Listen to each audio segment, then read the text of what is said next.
Hello, hello, hello. How are you guys doing? I am actually at the casino, leaving. I met my good Judy Valerie at the casino tonight, and we had a good time. So she's still there because she is winning and I did not. So it is time for me to go. It is 4:17 a.m. and I have a bunch of things I need to do tomorrow, so I am leaving.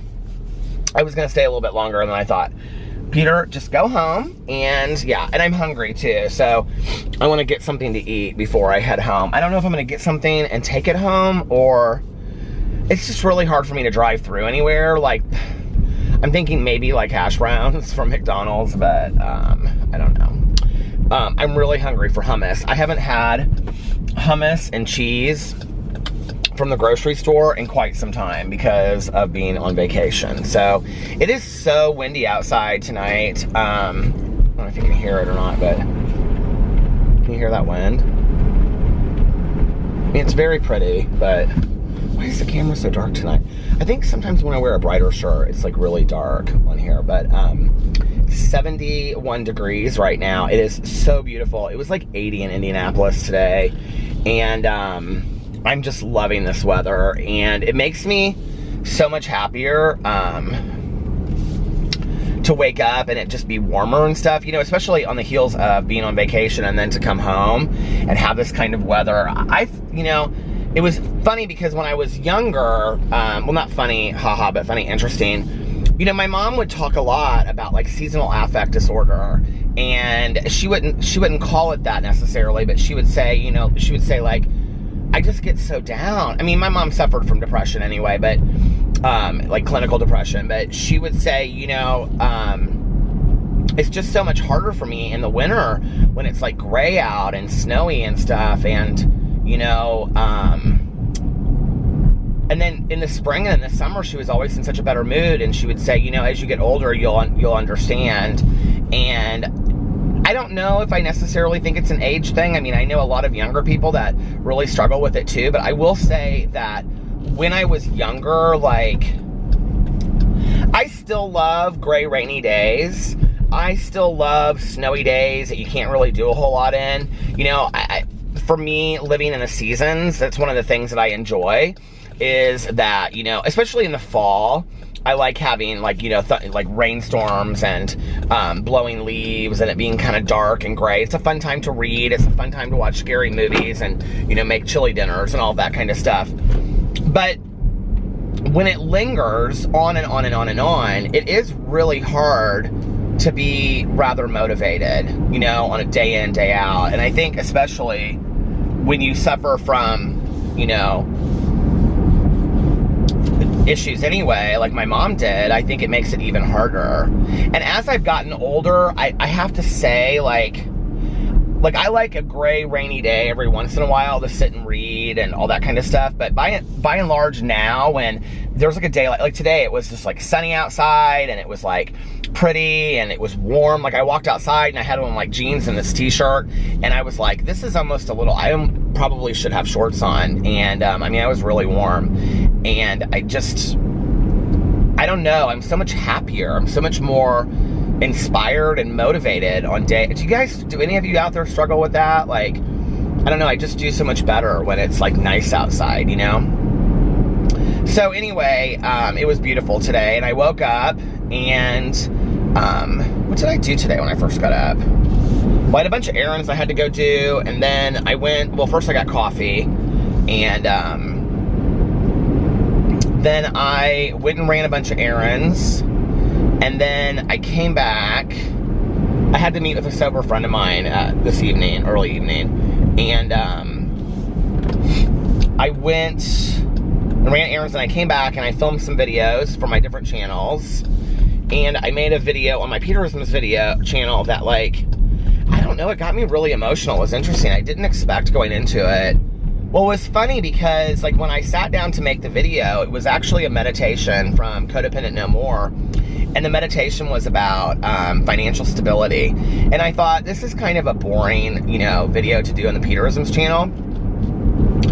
Except for that, whenever I talk about financial stuff on this channel, a lot of people seem to like that, you know, like on like how I've dealt with stuff. And people, those are a lot of the emails I get from people. They'll say like, you know, you shared this story about financial stuff. Like, what advice would you give me? And I'm like, no expert in that by any means. But, you know, I feel like I've just been blessed to have a lot of people that gave me really great advice. I feel like I just drove into a traffic jam. I did just drive into a traffic jam. At 4:22 in the morning on the interstate. It's probably because there's just constant construction. Are we down to one lane? Is that what's going on over here? This car's getting over. Oh, it goes on for miles and miles and miles and miles. Great. I was gonna actually get off up here anyway and take like the long road through. But I'm not anywhere close to being able to do that. It doesn't matter if I had taken the side roads from Anderson to Indianapolis, it would have taken me just as long. So, by the time that I get through all this, I'll have had some of my vlog done. So then I'll be ready to eat whatever I decide to eat. What'll happen is I'll get closer to home and then I'll be like, God, I don't want to stop and get anything, and I won't. So, but anyway, I started to do this Peterisms video today, and then like it was all about I started it off because I wanted to talk about this comment that I had received on the video. That's why the video is called Responding to a Comment. And I got real emotional about it, and it ended up that the whole video was about this comment. Not really so much about the comment as like just like when somebody says something to you, you know, like how you're impacted at that time, like how it affects you at that time. And I don't know, like it just, like this comment, I think people don't really realize how much the comments mean to me. And how bad does my hair look? 'Cause I'm like so overwearing this hat. I'm taking it off, sorry. You guys are like, we don't care, we just listen to it, we don't watch you anyway. But you know, it's interesting because I feel like I've been on a journey with like kind of the comment sections of videos, you know? And I think when you first start on YouTube, you aren't really ready for the comment sections. I don't think anybody can be, because it's just like such a weird world anyway, that people that you have never met, that you probably mostly won't ever meet, they like see you. Like it was funny because I was talking to Valerie and I said like, I miss you, I haven't seen you in forever. And she was like, I know, but I feel like I've seen you every day because I watch your vlog, you know? And it's like, but people that comment on my videos, it's like I probably won't ever meet most of you, you know? And I did want to say this though, that like, especially on my vlog, there are people that like watch all of my channels every day and comment on my channels every day. And I go in and I talk a little bit about that in the Peterisms video. Like, I know there's a lot of people that don't feel comfortable commenting on videos, but they watch every video, and I want you to know I'm totally fine with that. Like, you know, do what makes you comfortable. And I talked about how I make the videos. I make videos because, you know, I enjoy sharing a part of my life, and I probably share too much sometimes, but I don't really care. That's how I've always been, you know? And I'm probably not gonna stop anytime in the near future sharing on here about my life. And, you know, because I feel like that's relatable. And like when I watch other YouTubers that share like stories about their life, like that's what's relatable, you know, I think. I'm laughing at the word stories because, so when Valerie and I go to the casino, there's always like she was sitting next to this woman and Valerie started hitting, and the woman was like, I just put $200 in that machine. Or, did I talk about this on here not too long ago? Or somebody will say like, you know, like, somebody will say, like, oh, I won $20,000. Like, you'll be sitting next to somebody talking, and they'll be like, well, I won $20,000, you know, in the last 2 times I was here. And you're like, oh, really? Or you'll hit, like, a major or something, and they'll be like, oh, well, I hit 2 majors tonight. It's just stories. They always have stories. And it wears me out. They can never just look over at you and be like, congratulations. Like, that's a great hit. You know, it's always stories. And I'm just like, can't you just be happy for somebody, you know? Like, can't we just be happy for people in this world? Like, why do we always have to take away their spotlight and their shine? You know what I mean? Like, and not just at the casino, obviously, but I feel like that, it just in general about the world. So anyway, but like, there are so many of you that comment on my videos and watch my videos religiously, and it just, I don't think you really have any idea how much it means to me. And especially because there are so many of you that like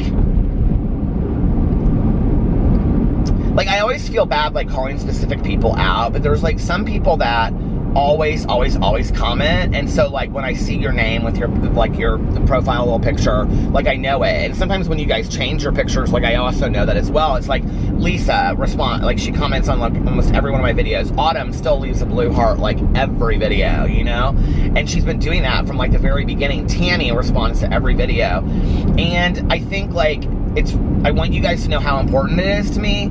So I want to start, you know, Crystal, you know, every video she says something, and there's so many of you out there like that I want to start dedicating vlogs to one of you a night, that I want you to know that things that you've shared really meant something to me. And so tonight I want to dedicate, and I don't know why this person's comments made me think that I should do this, but it's like, there's somebody that literally comments on like all of my videos. It's so funny, I was talking about rainstorms and just like lightning in the distance, but it was very pretty. A spring rainstorm I can handle. But it's funny because I always read this person's comments, like I always like see, and I think it's because I see their profile picture too, like on their little like, you know, thumbnail or whatever we call that, avatar.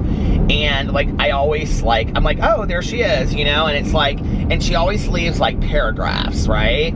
And it's always very specific, and it's something like, there's so many of you guys that do that like on my vlog you'll leave like very specific comments, like related to something specific that I say. So like if I say something like, you know, like my favorite movie when I was growing up as a kid was ... you'll be like, oh my god, I forgot about that movie. My grandma and I used to watch that movie, and that movie means so much to me because my grandma and I used to watch it. And, you know, we would like slice up apples and make popcorn. And I love that you guys share that stuff with me.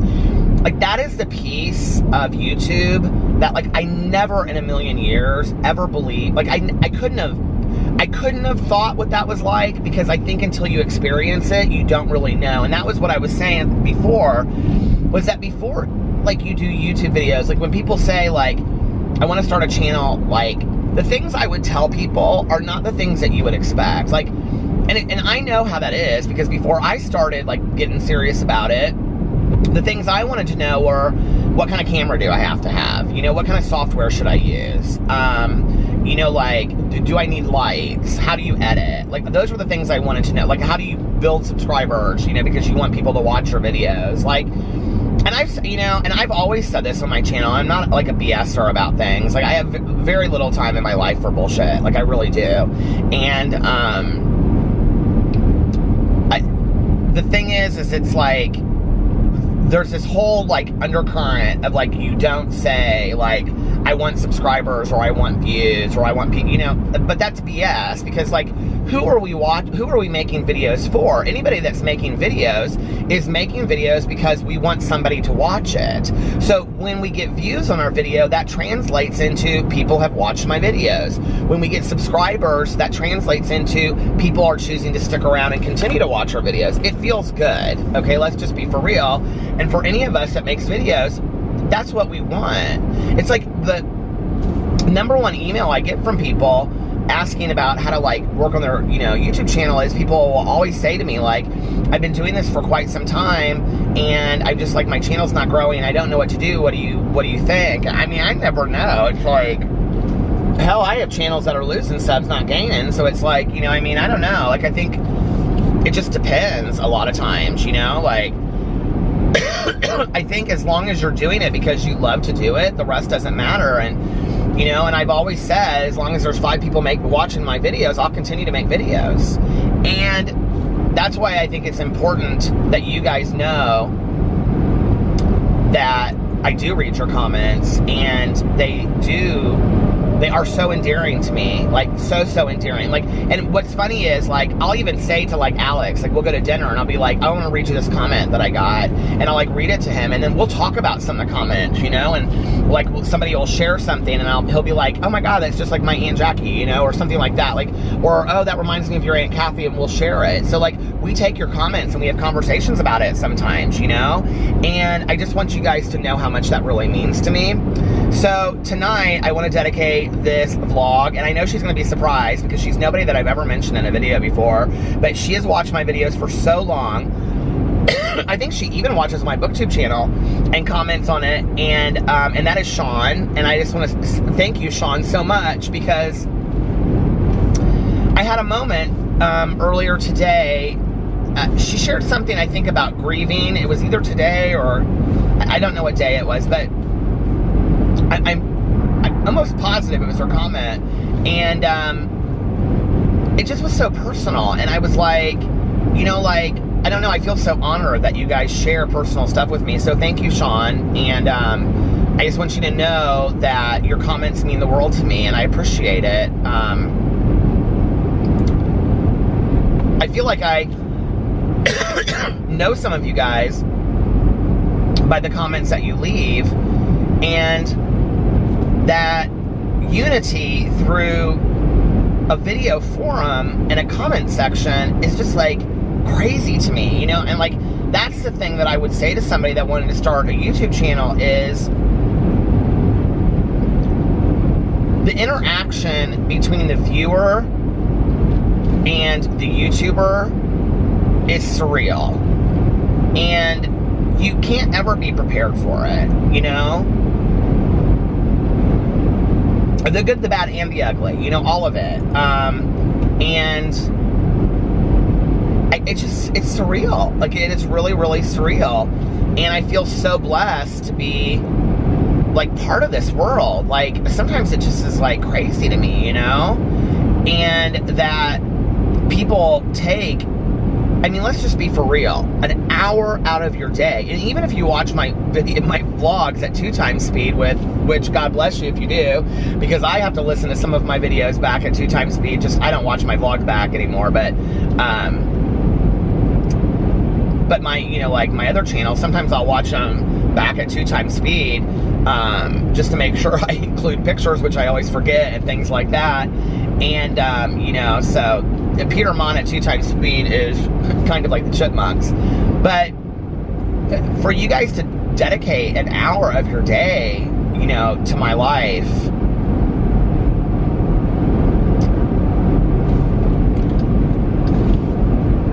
I had this thing happen today when I read that comment on the Peterisms video, and it lingered with me after. You know, it's like,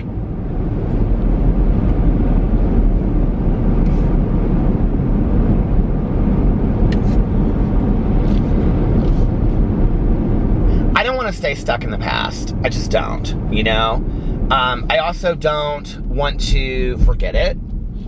I want to learn from it. It must have rained around here. It's like the ground is soaking wet. I want to learn from it. I want to recognize what lessons came from the past.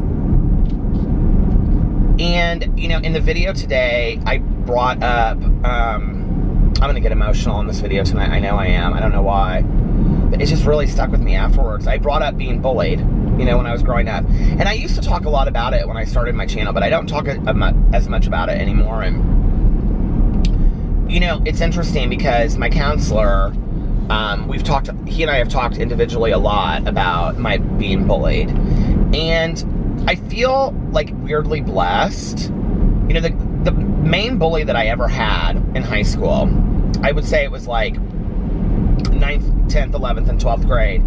he, the way that he bullied me, well, he was kind of the court jester in our school. And, so, like, he was always, like, you know, he was in the real popular group of all the athletes and stuff like that, but I don't believe that he was an athlete. I don't remember him being one. I just remember him being, like, the funny guy, you know? And so, he was always the one to poke fun at me. And,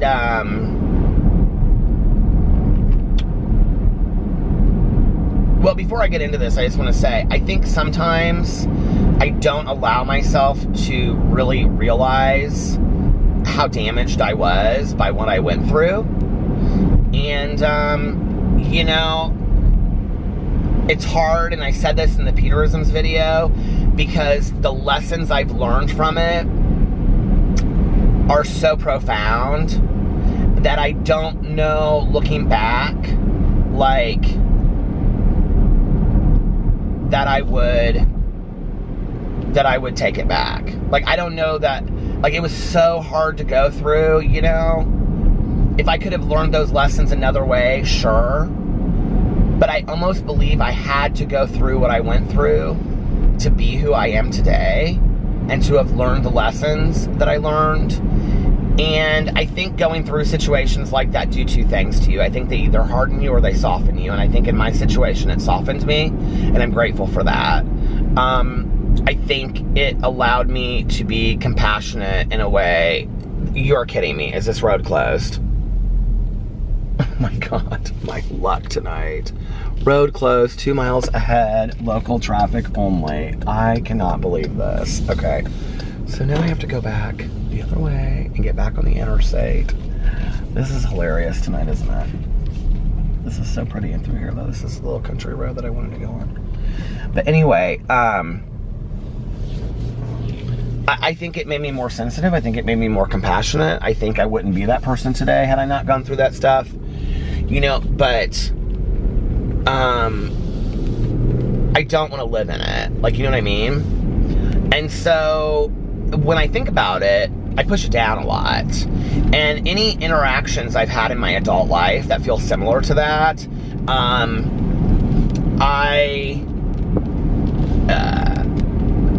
either react, which is why I'm trying to work so hard on responding, not reacting. Because I don't do real well as an adult with people coming for me, because I'm not that kid. I'm not that kid anymore.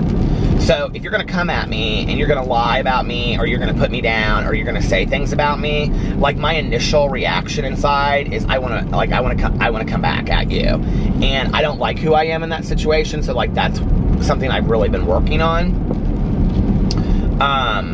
And I have to I'm so thankful for being in recovery, because it's really taught me about, like, character defects, and that, you know, I don't have any control over what somebody else does or says, but I have all the control over me. And, but, you know, I was making that video today, and it's like, it just lingered with me afterwards. Like, I hadn't really thought about it in a long time, like, what I went through, you know? And it was hell. It was, like, it was absolute hell, and I went through it alone. And I think that was the other thing. You know, I was really protective of my parents. I didn't want them to know that I was going through it. And so my mom didn't know till after high school. I'm sure, like, she was so protective of me. She was like, you tell me who it is and I'll call their parents. And I was, like, in my 20s at that point, you know, or something, I don't know. But it was way after high school. It stopped again. It ended at 23 and some minutes, and then it stopped. So I have no idea where it stops. Last night, it stopped, and I had, like, stopped talking about something and then gone into talking about Easter, and it must have, like, at some point, I don't know, but there was, like, this huge gap in the video. So it did it again tonight, and just stopped. So I was talking about the bullying, though, and I was talking about, like, you know, my group of friends, my girlfriends I was friends with, and since I don't know where it stopped, I'm just going to kind of, like, go back a little bit of what I was saying. You know, my one friend, she refers to us, she's always like, you know, we were a group of freaks. And we were, you know, like, we just were very, very different. And my dad and my stepmom and my mom all were very, like, inviting of that. Very gracious to my friends always, you know, inviting them in and, you know, didn't care that we just hung out and watched movies at my dad's house. At my mom's house, we never did that. But at my dad's house, you know, especially in the summer, like, late nights and stuff. And just standing around in the kitchen talking to my dad, you know, and like when my friends would come and pick me up, like my mom loved that they were different. You know, she didn't love it so much with me because I think she was afraid that different, you know, attracts negativity. And it was a different generation too, you know, like I think she was afraid for me. But she knew, I think, those girls had my back. And I think my dad knew that too. Like they were tough girls, you know, and I don't know really where I would be if it wasn't for them. I mean, honest to God, I don't know. You know, these 5 or 6 girls that I was friends with, like,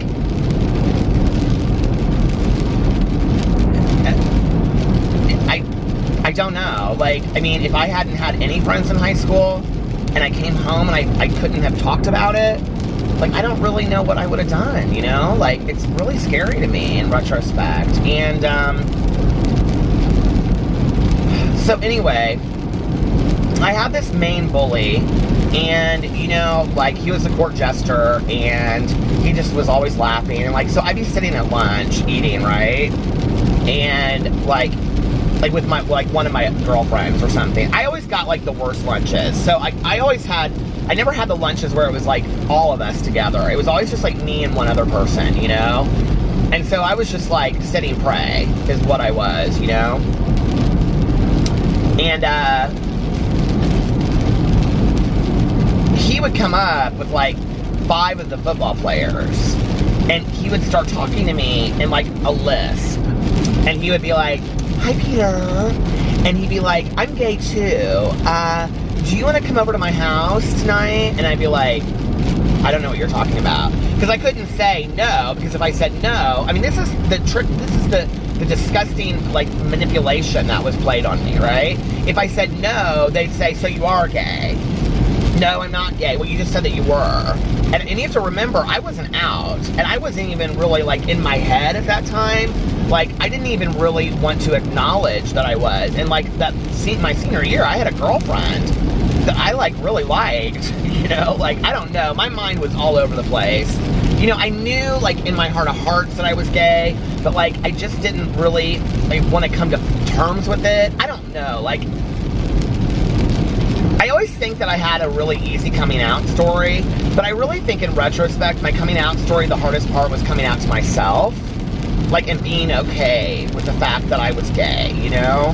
And so he would come over and he would do this to me, and then they would leave, and then he would say, "So you're turning me down?"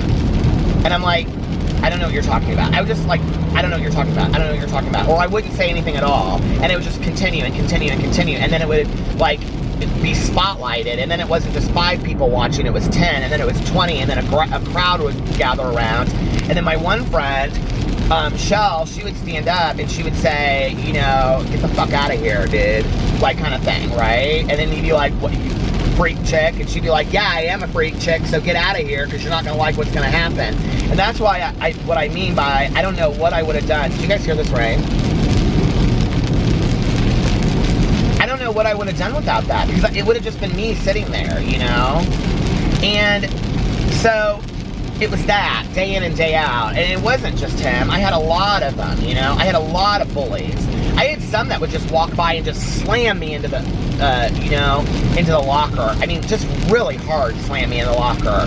And I was thin in high school and short, you know? I wasn't like my senior year, I, like, grew to the height that I am now. And, you know, like, but the majority of my life, until, like, the last years, I was rather thin, you know? And, I mean, just slamming into lockers where I would have, like, bruises and stuff. And, just, you know, I would come to school and somebody would have taken a Sharpie and just put the word, you know, like, bag all over my locker with a Sharpie. And so then I had to go and, you know, have the principal or the dean help me with that, you know? And then it would be, "Well, what did you do to provoke it?" Because they weren't educated. I don't know. I make a lot of excuses for administrators back then because I think they didn't know what to do.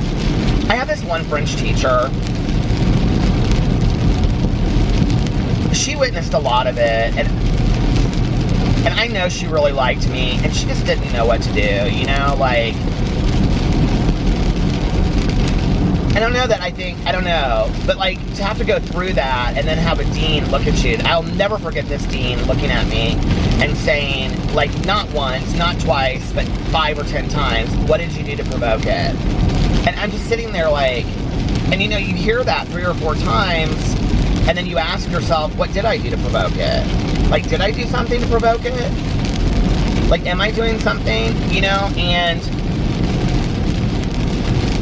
gym is the most terrifying place, because you don't want to change around other people. You know, God forbid, you know, I would literally, for gym, like, well, let me just tell you a funny story about gym. So, you know, you have to take gym one year, right? You take it your sophomore year, where I went to high school. So we started, and I can remember, like, well, before that, you know, like in junior high and stuff, I would literally change, and I would look right at my locker. I had no eyes. I was not ever going to give them a chance to say I was looking anywhere else, but right at my locker. Right at my locker. I mean, I don't think people really understand, like, when you're bullied, what you go through. It's safety tactics. You have to constantly, you never know what's going to happen around you, and you're constantly like this. And it's like, and this is where my counselor said, you know, you really suffer from PTSD, you know, like, what you went through. And it was horrible. Like, it was absolutely horrible. The camera fell over. But yeah, like, it was, you know, that's where my counselor was like, you know, you really suffered some horrific PTSD. I mean, I could tell you guys, not 20, not 50, not 100, I could tell you hundreds of stories of things that happened to me, because it was literally daily. It was daily, you know? And I'm constantly looking over my shoulder, and I don't know what's going to happen next. It was terrifying to me, you know? And so, and I think today, like, I'm getting better. But, like, I think even 30 years later, I still react and respond that way. You know, like this. Like, what's going to happen next? And I haven't talked a lot about this on here. I think I talked about it once or twice. And said I would do a video if you guys wanted to. But I did talk about it, I think, on my Peter Monn channel. You know, I have obsessive compulsive disorder. And at times, it's pretty severe. And it comes out when, like, stuff is going on that, like, it typically comes out for me, like, it started in high school, and a lot of addicts and alcoholics have OCD, but it comes out at times for me when, like, I don't know what's gonna happen, like, and I'm scared of that, you know, and it's a control mechanism. So, you know, like, that all started when I was, like, in high school. I just, like, you know, people always were messing with my car and, you know, my locker and with me, and it was a lot. It just was a lot, you know? But, like, the hard thing about it is, like, okay, so, I did this whole note thing on Facebook. I've told this story before, and I think I did a whole video talking about bullying where I talked about it, but, like, where am I at on time? Oh, I just restarted the camera because it fell. But, you know, like, I did this note on Facebook, like, years ago when I first got on Facebook. And, like, it was this note, you know these notes that were going around back in the day that would, like, you answer 10 questions and then you repost it and tag somebody in it or whatever, stupid. But, anyway, so it was, like, 10 things about me in high school that nobody knew. And I did it. And the last thing on there, like, none of them were negative except for the last thing. I think the last 2. I think, like, 9 was, like, every day I went to school, I was terrified for my life. I really, like, was scared at times. Like, I don't know that I consciously ever thought that I was going to be, like, I don't know, I just became immune to it. Like, it's so weird. Like, ask me on a Tuesday, and I'll tell you, no, I didn't feel that way at all. Ask me on a Friday, and I'll be like, yeah, I was terrified in high school. And it's like, this video today that I did, it, like, triggered a lot of stuff for me. Like, really triggered stuff that I wasn't, like, prepared for or something. Like, I hadn't really thought about it that way in a long time, you know? But, So I did this note on Facebook, and my main bully, like, at some point had friended me on Facebook, and I just was like, so much time has gone by, I don't care, I'm just gonna let it go, right? So I accepted his friend request, I think, or whatever. I don't even remember how that all happened. But, like, number 9 was something like, every day I went to school, I was terrified because I didn't know what was going to happen, because I was so horribly bullied. And anybody at my school could have told you I was bullied. I mean, it was not like a kitchen secret. Like, everybody would have said, who is the person that is most bullied at, you know, my high school? And they would have said Peter Monn. Like, I mean, it was just a known fact. And, I was, like, such a target. And years later, like, other gay guys came out, like, to me and said, thank you for being out in high school, because I was like, well, I wasn't out in high school. And they're like, well, you made it easier for me to come out. I'm like, okay, well, I'm glad that my journey helped you, but I wasn't out in high school.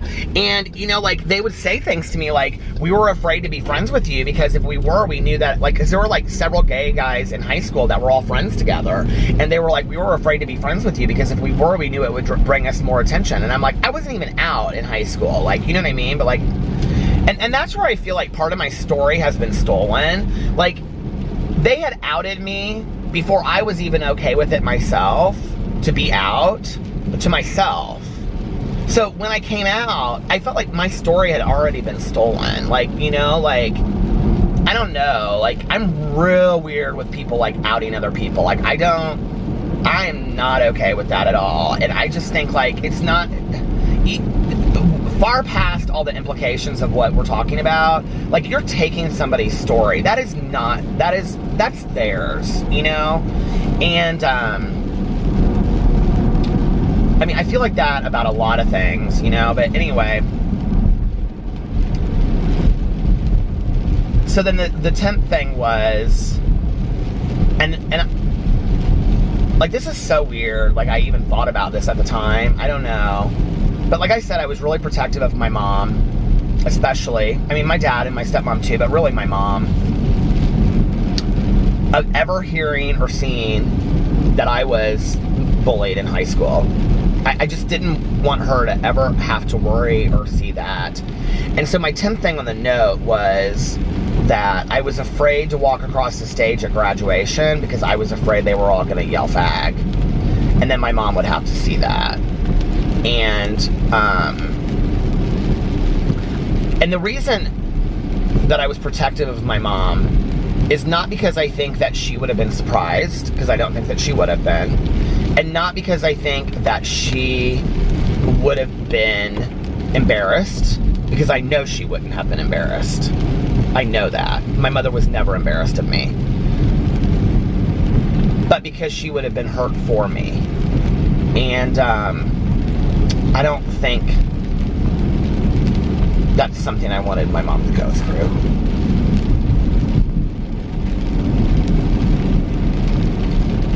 My mom did a lot of fucked up shit with drinking, you know? She just did. But my mom was a really good mom. She tried the best she could with the capacity that she had.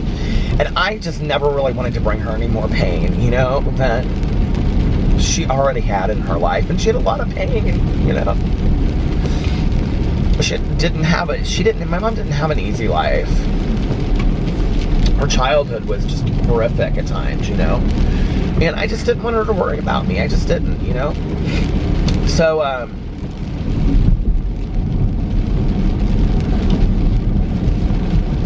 I mean, even, like, with my drinking and drugging, like, there were long periods of time, like, she would later ask my dad, like, how did you know? And I didn't know. And he would be like, I would tell you things and you, like, wouldn't really even hear it. Like I would protect her from, like, even knowing really what was going on. Like, my dad dealt with so much more shit than my mom ever did, because I would always call my dad. I would just always, like, if I got into trouble, if, you know, something happened, I just would call my dad. My dad, he knew everything that was going on. My mom knew very little, because I just didn't want her to worry about it, you know? And I think later she felt kind of pissed about that. Like, you kept so much from me, but it really wasn't about that. It was about that I was protective of my mom. Like, you know, like, I knew my dad could handle it, but, like, I think my mom emotionally probably couldn't, because, like, my dad could separate himself enough from it to be like, I'm not at fault for this. But, like, with my mom, like, she wouldn't have. She would have blamed herself for it. She would have, like, blamed herself, like, what did I do wrong? Like, you know what I mean? Not with the gay stuff, but I think she would have thought to herself, what did I not do right to, well, first of all, my mother would have wanted to jump on that stage and bust those kids' ass, is what she would have wanted to do, because she was a mother bear. But I think also, she, you know, would have wanted to be like, what didn't I do to protect Peter enough so that he didn't have to tolerate? And she would have always, because she always pulled it back to her. It was always about her, even when it wasn't about her, you know? So anyway, I did this note on Facebook, and this guy reached out to me that was like my worst bully. And I said something very specific in the note about him. Like, I can't remember how I said it. I was like, there's one person or something like that. There was one person in high school that made my life a living hell or something like that. I can't remember how I said it, but it was very pointed to one person, and it was him. And he reached out to me, and he said, he like sent me a message on Facebook. And he said, I'm actually thinking about doing a video with him. He said, I know that you're talking about me. I saw the note. He said, you don't know what's happened to me since high school, but I have kids now. I would never want them treated the way that I treated you in high school. I feel really bad. I've been like really upset, crying, talking to my wife about it. Would you be willing to sit down and meet with me? And I was like, you are kidding me, right? But then I was like, I'm not somebody that harbors anger, you know? I just don't. I'm not somebody that harbors anger and resentment. Resentment's not a luxury for me, you know? In recovery, there's a saying that resentment is the #1 offender, you know? And like, resentments, anger, rage get me back to using again. And I don't have that luxury in my life today. I don't want to risk that. And so I have to do whatever I have to do to work through that. And I don't know, like, what I expected or what I thought going into it. I really don't really remember. I kind of just vaguely see us sitting there. But I do remember the conversation, and we sat down and we talked, and he said, you know, I want to tell you that I feel horrible about what happened in high school. He said, I remember it a little bit differently than you do. And I said, okay, well, what do you remember? And he said, you know, you just were easy. He said, you just were like easy because you were effeminate and everybody knew you were gay. I said, I didn't know I was gay, you know? And he goes, okay, well, you didn't know you were gay, but like, you were just, everybody picked on you. And he goes, so it was just easy, you know? And he goes, and that doesn't make it right. I mean, he took total, when I tell you he took total ownership, I mean, he took 100% total ownership over how he had treated me in high school. Total ownership. And he said, I don't know what to do to make it right. I feel horrible. You know, I'm not that person. He goes, I do need you to understand that, like, things in my personal life were not great at that time. And he goes, and I'm not saying that to excuse it. I'm saying it to maybe explain it to you, that it was easy for me to come to school, and that was a place for me that, like, I could feel safe, and I could laugh, and I could have people laugh at me, and I felt good about myself, because I didn't have that a lot in other places in my life. And I looked at him and I said, and I'm glad that you got that, because school for me was hell. Because of you, school was hell for me. And I remember at times the conversation was a little heated. And this was like, I was like, well, I mean, I got on Facebook like the year that I met Alex. So I was like 36, you guys. Like, this is 10 years ago. My mom had passed away, so 10 years ago. And, but anyway, we ended up having this really nice conversation and sharing things about our lives. And then I couldn't get rid of him. Like, literally, I couldn't get rid of him. And, he just, like, would show up to so Alex and I were very, very involved in anti-bullying stuff at that time. And we were very, very involved in gay rights activism in Indianapolis. Well, not really activism, but a lot of stuff was going on with the Religious Freedom Act and things like that. And you guys know about the cupcakes. That came from Indianapolis, and the wedding cake and all that kind of stuff. So we were really involved in that. like radio stations were doing stuff and giving away free cupcakes that were like rainbow colored and stuff, and we were helping lead all that kind of stuff, and he would just show up, like he would just be there. And I remember, like, finally it was like a year after all, I mean, he would come to everything that we would do. We were like helping with fundraisers and everything, and he literally would be at he would just show up, and it was just kind of comical at some point. And you know, then he would send me these messages, he would text me and he would be like, hey, I was just thinking about you today, buddy. I just want you to know I love you. And I'm like, you know, I love you too. And like, we ended up having, I haven't talked to him like in quite some time. It's funny because I sent him a message today. I don't know the last time I talked to him, but I texted him today and told him I was thinking about him. And,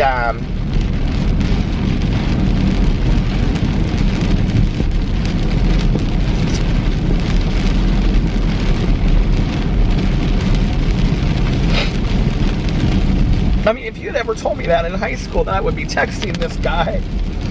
But I love you, you know, I'm thinking about you. Like, I never would have ever thought about that. And you know,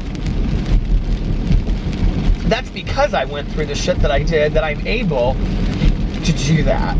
And he's able to do that. And that we're able to look at one another and be like, hey, we're human beings, we screw up, we err, you know? I don't want him living with that for the rest of his life. I don't want any human being living with that for the rest of it. He doesn't deserve that.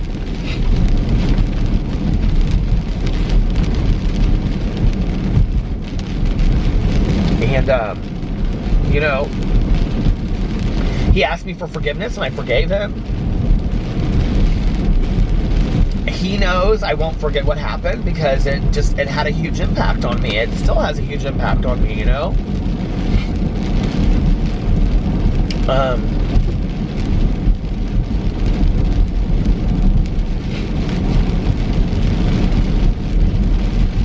But like that video today, like really triggered some shit in me. Like and not just him, like, you know, it was weird because when I went to my 20-year reunion, Alex went with me and we went with another friend, and all these people were like, oh my God, apologizing to me left and right, how they treated me in high school. I didn't even remember some of these people, you know? And I remember my friend that was with me, and she was like, why are you letting these people apologize to you? And I was like, because I don't want to be angry anymore. She and I kind of got into it at the reunion, and she was like, these people, like, and she was like one of my friends that stood up for me in high school, but like, you know, I don't know. She just was kind of like still protective of me. And I said, I don't want to be angry at them anymore. Like, I just don't. Like, life is short. I don't want to be angry at people. I feel like that today, you know, April 11th or 12th of 2019. I don't want to be angry at people. I don't want to be resentful. I don't want to harbor anger in my heart. Like, life is too short. It's too short.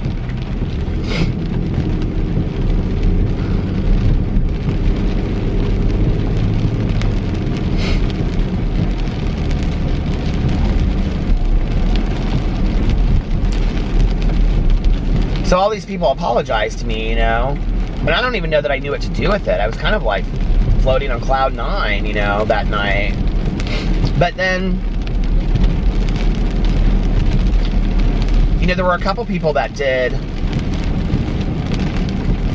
He was the worst because it was nonstop. Like, it was daily with him. But then there were some people that were like ruthlessly cruel to me, that I don't know where they're at, and I don't know, like, they've never said boo to me, and I don't care, I really don't, you know, and I don't harbor anger towards them today. I don't know who they are today at 46, 47 years old, you know.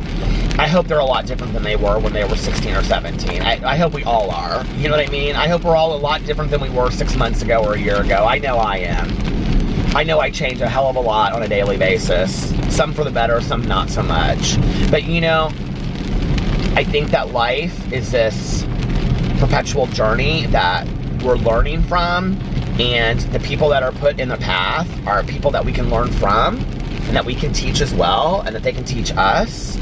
And I think that things like anger, resentment, you know, they cut us off from that, you know? It's like,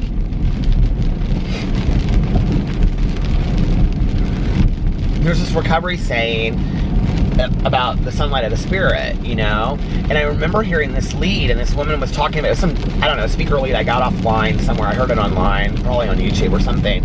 And this woman was talking about that somebody said to her, it's like you have an umbrella up and you, like everybody else is getting the sunlight of the spirit, but you're like blocking it. You don't, like, it's like you don't want it, you know? I want it. I want the sunlight of the spirit. I want whatever the good things my higher power has planned for me. I don't want anger, resentment, negativity, bitterness. I don't want that standing in the way of me getting those things. I just don't, you know? And so that's why it's important for me, like, when I'm, like, going through, like, today, like, I turned off the video and I was like, man, that was a lot. Like, I was not prepared for that. That was a lot, right? If you watch the video, you'll be like, what is he talking about? Like, this, what, he got a little emotional, but, like, no, it was, like, pretty, like, it, like, kind of affected me throughout the rest of the day, you know? And, but I think, like, I need to be reminded of it every once in a while. Like, I think I need to be reminded of what that was like and not forget, you know?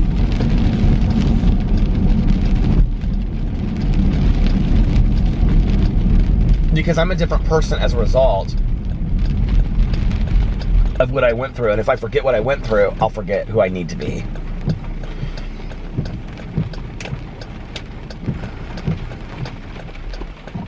So anyway, it was an interesting video. I didn't expect to, I thought I was going to do this video about financial stability, and it ended up being all about this comment, which I was so thankful for, you know, like, who knew this comment would make me think about all this kind of stuff and make me reach out to him today. And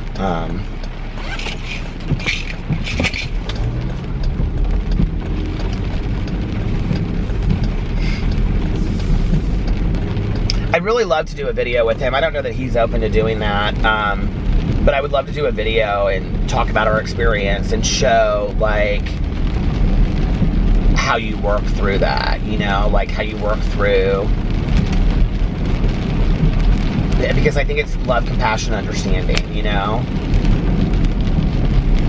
And I used to work with a lot of bullying stuff, and there's always this, and you would think as the person that had been bullied, I would feel a different way, but there's always this, like, idea that we have to do something with the person that's the bully, right? And I'm not, it's like less about the person that's being bullied. It's more about processing what they've gone through. Like, for them, it's like helping them process, like you would help them, you know, if you were a school system, like, you know, what they've gone through and what that's been like for them, and setting up a support system for them and things like that. But the person that's the bully, there's a reason why that's going on. Like, bullies don't just become bullies overnight. They just don't. It's like back in the day, there was this whole idea of kids without conscience. Like, I don't believe that kids just wake up one day. I mean, the serial killers, sure, right? But I don't believe that they're just kids without conscience. I just don't. I think that, I think you're made that way somehow. I think there's stuff going on that, you know, I don't know, a lot of it maybe is organic and, you know, chemical stuff, being off balance. That there's some occasions I think that, but I also think a lot of bullies are people that, from my experience, what I've learned, there's stuff going on behind the scenes that's not being talked about, you know? And I think it's helping them realize that maybe the way that they're bullying people is not the way they want to get what they're looking for, you know? Because it's an immediate response. It's like a rush. But what you're doing is you're really hurting somebody by doing that, you know? And, you know, I grew up in the generation of get over it and toughen up, toughen your skin. I will say this, my father never said that to me. Like, he would say things to me like about calling in sick to school. He'd be like, well, who do I call in sick to? But never about, like, emotional stuff. If I cried, my dad let me cry. And I just really wasn't a crier when I was growing up, which is funny. I'm so emotional now, but I wasn't when I was growing up, you know?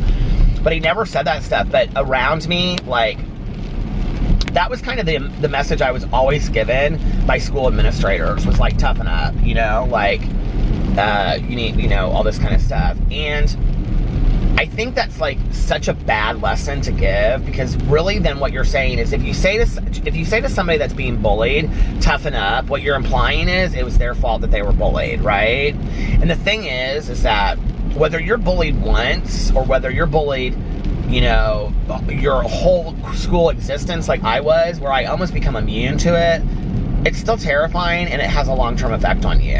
You know, I have a very, very good friend of mine, and she's a model, and she was in pageants and all this kind of stuff. She was bullied ruthlessly. Oh, it stopped. She was bullied almost like out of her high school for being too thin.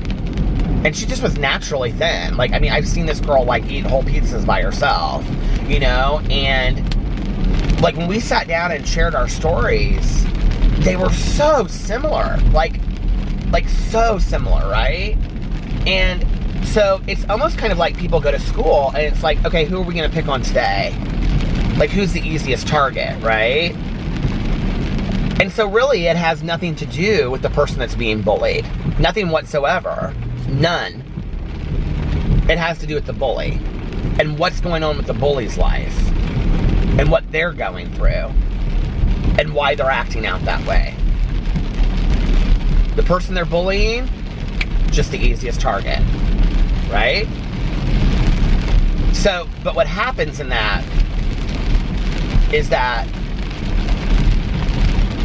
the person that's bullied ends up dealing with that for the rest of your life. It's a pretty big deal. We minimize it, you know? Tell people to grow up and tough it up and grow tougher skin. And it's just not about all that, you know?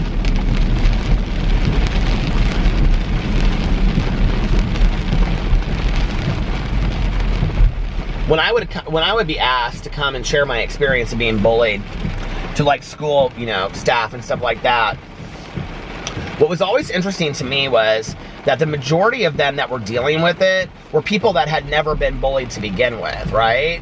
So I'd be sitting there and let's say I'm speaking to like 20 teachers, okay?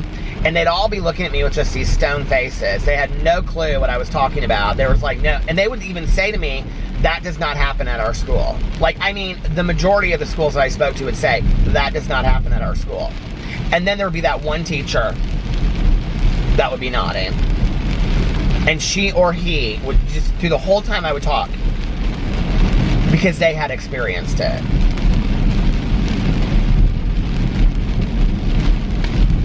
But the majority of people don't, and they see it, but then they grow up and they forget that it's happened. You know?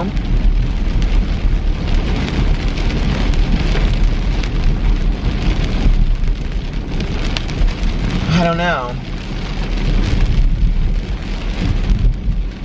And I think you buy into it over time, the statements that are said to you indirectly, that you're worthless, you don't matter, you know, like, you're easy prey to pick on, you know, like, you're different, you're wrong, you like, that starts feeding into your head, and then you start believing that, you know?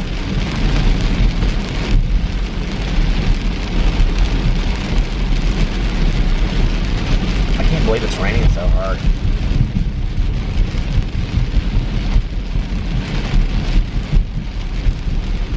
Like, long ago I accepted that this will be with me for the rest of my life.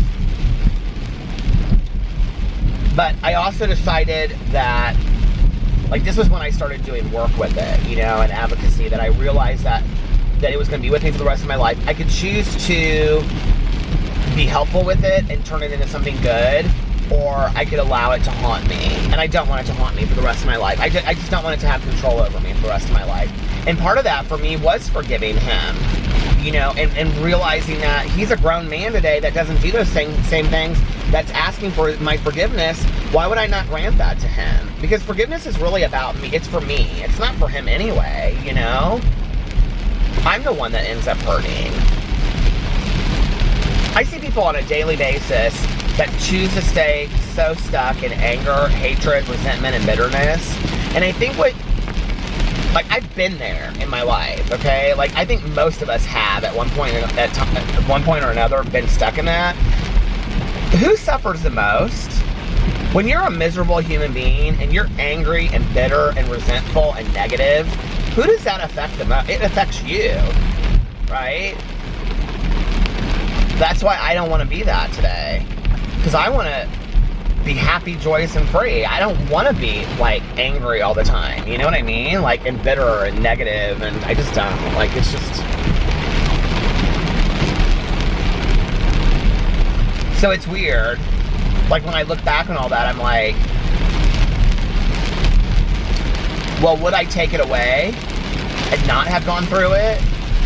And it had a completely... I don't even really know who I would be. You know, I think that had I not been bullied, I think I probably would have ended up going to a campus. I think it had a lot to do with me not going to a campus. I think I would have done better in school because I think I would have been more focused in school. I think, you know, but I don't know, maybe not, you know. I think I would have been an alcoholic and an addict anyway. I think I was predisposed to be that, but I don't know when that would have come out. You know what I mean? Like, so who knows? But I do think the bullying played a huge part in what my high school experience looked like in my early adulthood, and I don't think it would have been the same had I not been. So I don't know that I would have been the person that I am today. So that's where I'm like, well, I don't know that I would say, no, I wish I hadn't been. Like, I know that's weird, but I kind of like who I am today. Even those faults that I have, because then I have something to work on, you know, and I'm growing as a person, and I'm trying to be a better person, and, you know, and it's like I was talking to a friend of mine in recovery, and she'll say, like, I'm a good person, but, like, as a question. And I looked at her and I said, you are a good person. You are a good person. And I said, stop saying it like a question. And she goes, well, I believe it. And I go, no, I don't think you do. And she goes, well, how do I get there? And I go, you gotta believe it. You gotta know it's true, you know? We all make mistakes. We're all working on stuff, you know?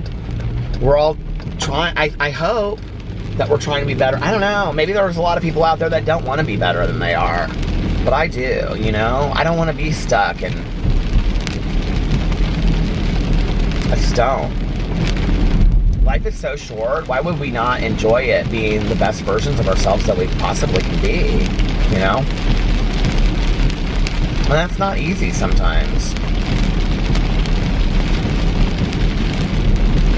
What do you think about that video? Let me know in the comment section below what you guys would think about me doing a video with him. I would only do it if he wanted to do it. I wouldn't do it because I wanted him to, like, because he felt obligated. Like, I don't want that.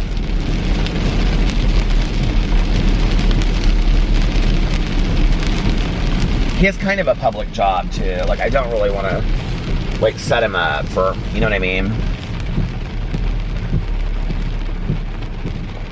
The thing that's so weird is he is still so hilarious to this day. And, like, I appreciate his humor when it's not pointed at me. And isn't that sad? Because, like, people would have loved him just as much for being as humorous as he is. And I think that's things that people don't understand, you know? Like, even if he wasn't bullying me, like, people would have still loved him. He's hilarious. He didn't have to point it at me, you know? And I'm sure I wasn't the only one that he was doing it to. Anyway, enough about all that. I've gone on way longer than I wanted to go on tonight, so I didn't think I would talk about, I sure didn't think I was going to talk about all this, but anyway, I'm going to get off here now, so I hope you guys are having, I can't believe it's Friday already, it's the beginning of the weekend. I hope you guys are having an amazing Friday, unless you have other plans, and if nobody else has told you this today, I love you. Let me know one exciting thing that you're doing in the comment section. Sean, I love you. Thank you for watching my vlog on a daily basis. It means the world to me. And I love you guys. I'll see you tomorrow. Bye.